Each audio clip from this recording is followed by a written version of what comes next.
Sim, somos tão gratos, Pai, porque você nos dá essa oportunidade de estarmos junto com nossos ouvintes novamente, porque essa incrível graça de Deus, ela nos alcança, ela transforma vidas e ela muda. Se nós olhamos para o livro de 2 Crônicas, nós vemos muitas histórias de reis de formas muito, umas interessantes, umas complicadas, outras mais alegres, outras mais tristes, mas vivia um rei que nós já falamos semana passada, foi o rei Josias, e como Deus trabalhou a vida dele, como Deus usou ele. Mas aí eles encontram o livro da lei, quando eles já estavam fazendo a reforma no templo, e quando eles leem o livro da lei, eles encontram e começam a observar o que acontece. E quando eles começam a observar, eles dizem assim: vão consultar o Senhor por mim e pelo remanescente de Israel e de Judá acerca do que está escrito neste livro que foi encontrado.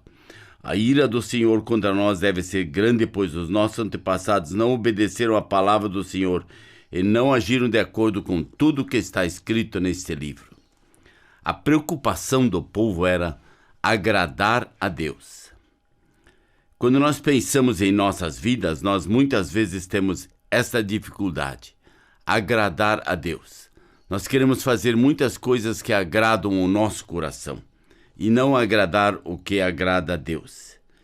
E aí eles começam a pesquisar, e aí lá no capítulo 34 de 2 Crônicas aparece uma pessoa que muito poucas vezes é mencionada. E é interessante, o nome dessa pessoa é Hulda. E quando ela diz assim, Hulda disse... Primeiro no verso 21 nós já vimos a dificuldade. Aí no verso 22, Ilquias e aqueles reis tinham enviado com ele, foram falar com a profetisa Hulda, mulher de Salum, filho de Tocate, neto de Arás, e responsável pela guarda-roupa do templo. Ela morava no bairro novo de Jerusalém. Ou seja, ela morava na cidade. Ela foi uma serva fiel em Jerusalém. E ela tinha servido a Deus fielmente, cuidando das roupas. Os sacerdotes tinham muitas roupas, os levitas tinham muitas roupas, e essas roupas eram guardadas dentro do templo. Lógico, elas de tempo em tempo tinham que ser lavadas, tinham que ser passadas, tinham que ser ajeitadas para ficarem bonitas outra vez, e assim por diante. E o ministério dela foi reconhecido por Josias e por Ilquias. Aí no verso 23, Hulda disse: assim diz o Senhor, o Deus de Israel, digam aos homens os que o enviou a mim. Ou seja, vai dizer a Josias e vai dizer a Ilquias, estas são as palavras que o Senhor expressou. Ou seja, ela recebia as revelações de Deus naquela época. Assim como hoje nós recebemos a revelação de Deus através da Bíblia, as pessoas também recebiam revelações. E uma das revelações foi esta, que ela disse para o rei: assim diz o Senhor, eu vou trazer uma desgraça sobre este lugar e sobre os seus habitantes, todas as maldades escritas no livro que foi lido na presença do rei de Judá, porque me abandonaram e queimaram incenso a outros deuses, provocando a minha ira por meio de todos os ídolos que as mãos deles têm feito. Minha ira arderá contra este lugar e não será apagada. Que mensagem, que ameaça, que dificuldade. Ela anuncia a verdade.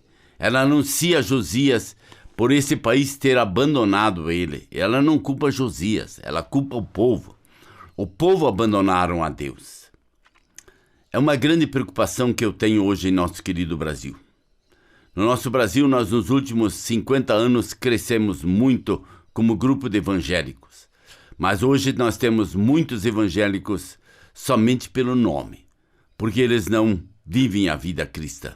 Eles não vivem o dia a dia com Jesus. Eles abandonaram, eles buscaram seus próprios ídolos, porque eles têm muitos interesses que são muito maiores do que Deus. Deus sempre é colocado em segundo lugar. E nós precisamos sempre de novo dizer: Deus, aqui nós estamos. Nós gostaríamos viver a alegria contigo.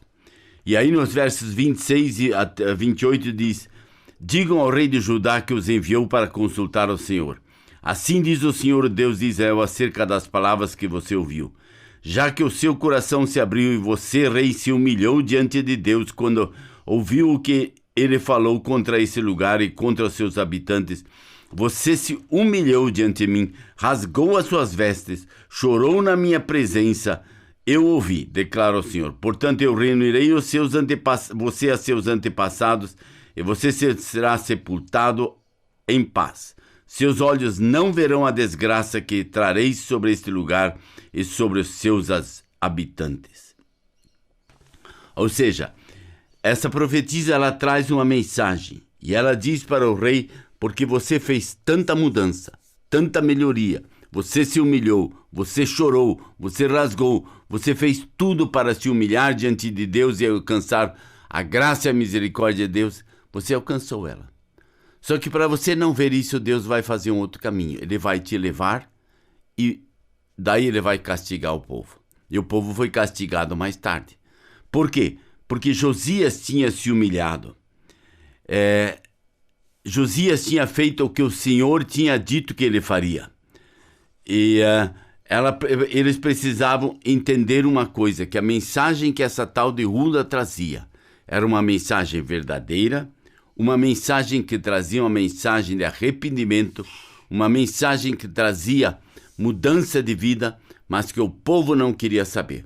O povo continuou na desgraça, o povo continua no caminho errado. Quantas vezes nós hoje fazemos a mesma coisa? Andamos em caminhos que não agradam a Deus e fazemos com que Deus se entristeça, Deus tem que nos castigar, a ira dele tem que vir sobre nós e daí nós choramos. Porque a ira veio. Por que não se arrepender antes e viver assim como Josias, na certeza de que está no caminho com Deus? Nós temos um Deus que é incomparável e ele não se mistura com outros. Ele não aceita dividir a sua honra e sua glória com qualquer outro. Portanto, querido, anda nesse caminho. Quando você ouvir hoje a mensagem incomparável, dobre seu joelho, se arrependa e viva como Deus gostaria que você vivesse. Em nome de Jesus. Amém.